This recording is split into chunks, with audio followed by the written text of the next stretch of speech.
नरेंद्र मोदी जी के पहले 13 इस देश के और प्रधानमंत्री हुए, लेकिन उनमें से एक ने भी वो कीर्तिमान स्थापित नहीं किया जो मोदी जी ने कर दिया। रुपए को उन्होंने 94 पार करा दिया। आज रुपए की कीमत $1 के मुकाबले 94 रुपए से ज्यादा है। असलियत यह है कि मोदी जी को रुपया 2014 में 56 पे मिला था और उसको उन्होंने 94 पहुंचाने का काम किया है। मुझे तो कहीं आशंका, कहीं डर, कहीं भय है कि उन्होंने रुपए से भी शतक लगवाने का मन तो नहीं बना लिया। पहली बात तो मैं ये कहना चाहती हूं।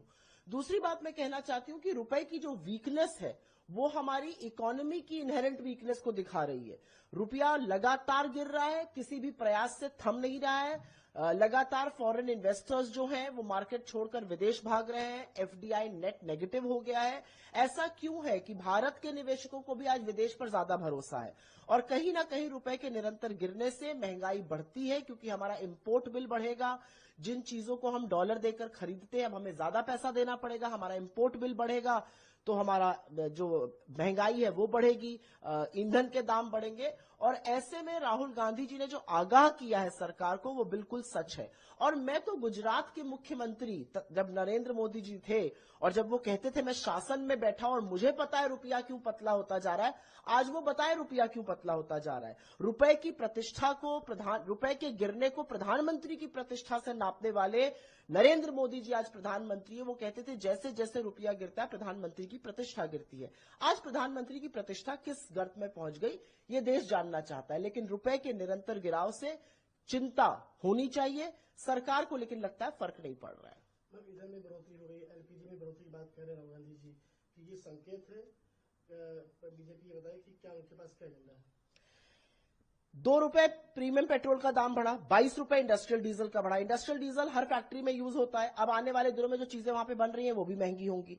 एलपीजी का दाम ऑलरेडी ₹60 बढ़ गया था, कमर्शियल सिलेंडर ऑलरेडी ₹146 बढ़ गया था। पिछले 2-3 हफ्तों में सरसों का तेल खाने वाला ₹30 लीटर महंगा हुआ, रिफाइंड ऑयल खाने वाला ₹30 लीटर महंगा हुआ, पाम ऑयल ₹15 महंगा हुआ, कोयला ₹15 पर केजी महंगा हो गया।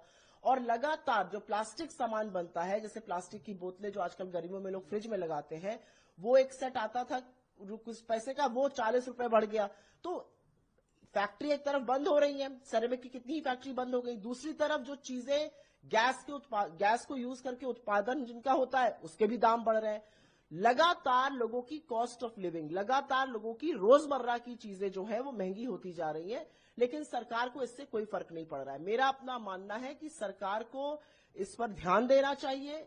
जो विश्व में हो रहा है उस पर जुमलेबाजी और लफाजी करने से बेहतर है आप एक नीति बनाइए। आपने कोई नीति नहीं बनाई।